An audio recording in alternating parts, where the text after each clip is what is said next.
ఓం శ్రీ మాత్రే నమః. చాలా కుటుంబాల్లో చాలా రకమైనటువంటి సమస్యలతో ఇబ్బంది పడుతూ లేనిపోని చికాకులు, లేనిపోని ఇబ్బందులు గురి చేసుకుంటూ ఉంటారు. అవి తెలిసా తెలియక అది వేరే విషయం. కానీ ఇక్కడ మనం తెలుసుకోవాల్సింది ఒకటే. మనం ఏదైనా ఒక చిన్న పొరపాటు చేస్తున్నామా? అది ఏం చేస్తున్నాము? ఎవరిని ఇప్పుడు పెద్దవాళ్ళు అవ్వచ్చు, చిన్నవాళ్ళు అవ్వచ్చు. ఒకరిని ఒకరి గురించి తెలుసుకోకపోవడం అనేటువంటిది ఇక్కడ మనం స్పష్టంగా తీసుకోవాలి.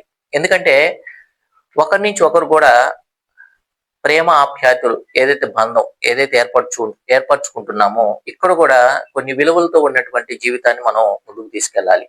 చాలా మందికి తెలియనటువంటి విషయాలు ఏంటంటే భర్త భార్యను తిట్టినా, భార్య భర్తను తిట్టినా మధ్య ఉన్నటువంటిది ఏదైతే సమస్య ఉందో దాని గురించి ఎవరు కూడా ఎక్కువగా పట్టించుకోరు. కంపల్సరిగా మనం ఎక్కడ తప్పు చేస్తున్నాము, ఏది ఆలోచన చేస్తున్నాము, ఏది పొరపాటు చేస్తున్నాము, దీన్ని గనక గ్రహించగలిగితే తప్పకుండా కొన్ని మార్గాలు మార్చుకోవచ్చు. ఎందుకంటే ఇవన్నీ కూడా ఏమవుతున్నాయి అంటే ఉన్న సమస్య కాకుండా లేని సమస్యలు తీసుకొస్తూ ఉంటాయి. దీనివల్ల పెద్దవాళ్లే కాదు, పిల్లలు కూడా అందరూ కూడా ఇబ్బంది పడాల్సినటువంటిది మనం చూడొచ్చు. కాబట్టి ఏదైనా ఒక సమస్య వచ్చినప్పుడు దాని మీద దృష్టి పెట్టండి. ఆ సమస్య ఎందుకు వస్తుంది, ఆ సమస్యకి కారణం ఏంటో తెలుసుకోండి. అలాంటి కారణాలు కనుక తెలుసుకుంటే తప్పకుండా జీవితంలో మీరు ఎప్పుడు కూడా ముందే ఉంటారు.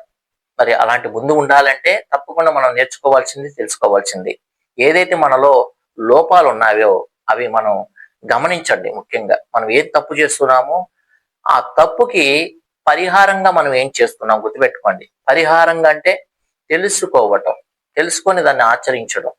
మళ్ళా తప్పుని తిరిగి మరలా తప్పు చేసేటువంటి ప్రయత్నం ఎవరు కూడా మీరు చేయొద్దని చెప్పేసి ఈ శ్రీపీఠం ద్వారా మీకు తెలియపరుస్తూ ఉన్నాను. ఓం నమః శివాయ.